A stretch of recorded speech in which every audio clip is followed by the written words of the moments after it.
Assalamualaikum warahmatullahi wabarakatuh. Teman-teman, barusan gue baca nih di media sosial, banyak juga ya tokoh-tokoh agama itu yang nggak percaya sama COVID. COVID itu nggak ada, COVID itu konspirasi. Bahkan mereka juga kadang abai terhadap prokes. Apalagi misalnya kalau kita berada di di zona merah gitu yang persebaran COVID-nya banyak banget gitu. Nah, sebenarnya kita ngikutin ahli agama apa ngikutin dokter nih? Kadang kan kita bingung juga ya. Aduh, kata Ustadz begini, kata dokter begini. COVID nggak ada, ngapain takut sama COVID? Nggak usah. Kita nggak usah prokes-prokesan gitu. Nah, padahal nggak gitu juga teman-teman. Jadi agama dan sains itu tidak perlu dipertentangkan. Bahkan keputusan-keputusan agama ya yang sekiranya itu membutuhkan ilmu sains, ya kita juga harus mendengarkan pada ahlinya. Karena Rasulullah Shallallahu Alaihi Wasallam dalam hadis yang sahih, ya Sahih Bukhari, itu pernah bilang, "Idza wusidal amru ila ghairi ahlihi fantaziri sa'ah." Ketika sebuah permasalahan itu diserahkan pada seseorang yang bukan ahlinya, maka tunggulah kiamat datang. Nah, dalam masalah COVID-19 ini kita yang ahlinya siapa? Ya ahlinya para dokter, ahli farmasi, apoteker. Kita serahkan pada mereka, apa kata mereka begitu. Kalau kata mereka COVID itu berbahaya, sehingga kita harus prokes gitu ya, mematuhi prokes, ya kita ikuti mereka. Kalau kita nggak ngikutin mereka, itu sama aja kita mempercepat datangnya kiamat. Jadi nanti rusak. Nah, ini juga imbauan buat para tokoh agama dan ustadz, ya ikutinlah apa yang sudah dianjurkan oleh pemerintah dan para ahli kesehatan. Nah, selain itu juga dulu di zaman Rasulullah, walaupun case-nya berbeda, tapi ini bisa dianalogiin ya teman-teman. Jadi dalam sebuah riwayatnya ini sahih, bahwa Rasulullah dulu pernah nanam ya, tapi hasil panennya ini gagal, jelek hasilnya. Sementara sahabat beliau yang lain itu hasilnya bagus. Nah, kata Rasulullah, antum a'lamu bi umuri dunyakum. Kalian itu lebih mengerti dengan urusan-urusan duniawi kalian. Artinya apa? Rasulullah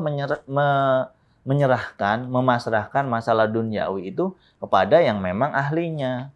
Kalau COVID tadi, ya kita kembalikan ke dokter. Oleh karena itu, dari saran-saran yang tadi disebutkan dalam hadis-hadis Nabi, kita tidak perlu mempertentangkan antara agama dan sains. Dalam hal ini kita harus patuh pada ahli kesehatan yang sudah direkomendasikan oleh pemerintah. Sekian dari saya, semoga bermanfaat. Wassalamualaikum warahmatullahi wabarakatuh.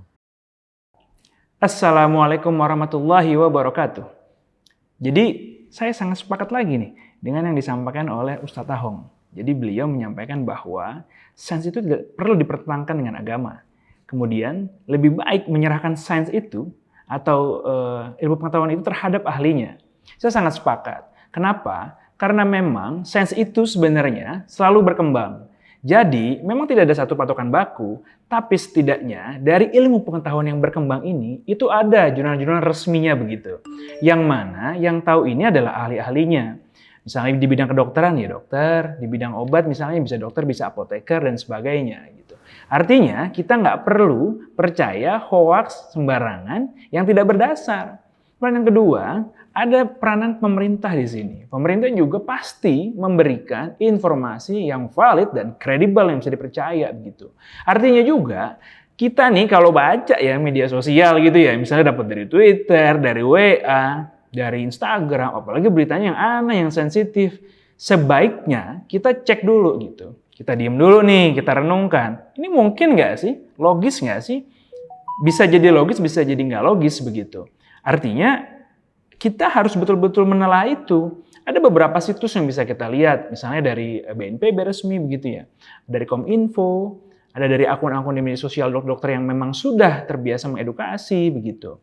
Nah, walaupun begitu, memang tidak semua yang merasa pakar gitu ya, kadang tepat berbicara. Ada beberapa orang begitu atau pihak tertentu yang memang kurang bisa untuk kita jadikan pegangan. Nah, ini harus hati-hati betul begitu. Artinya, tetap harus kritis juga.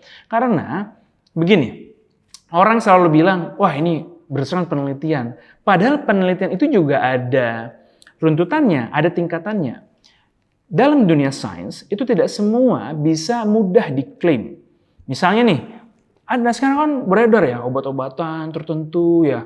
Misalnya habis minum ini tuh, habis makan ini jadi sembuh, atau minum ini jadi aman dan sebagainya.